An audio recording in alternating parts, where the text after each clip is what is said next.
material is approximately 2 inches thick, give or take. We are going to get a longer blade on our jigsaw. Make sure we can cut through, no problem.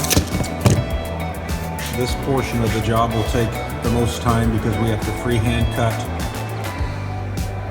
around the arch. After several passes, I'm happy with the cut. Now we'll go and cut our light out. Okay, our opening for our light fixture is cut out. All right, we are working ourselves around the arch. We are going to switch to a piece that I prefer to work with the most. It's 12 inches by 42 for ease of cutting around the arch. We have the last piece cut. Go around the arch and we'll install it now. Okay, the last piece over the arch is installed. We got a nice straight line across the top, and we'll rip our top row to finish out our installation.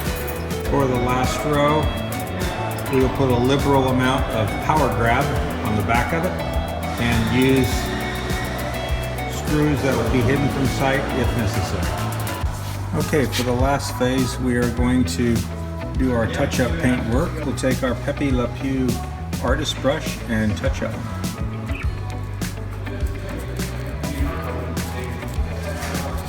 Okay, we've completed our touch-up paint along the edges where the exposed foam was. We've come out here and cut our light. Let's see how she fits.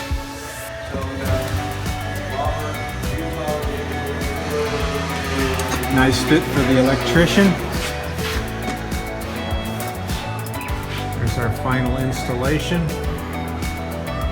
GenStone, lightweight, easy to install, durable, and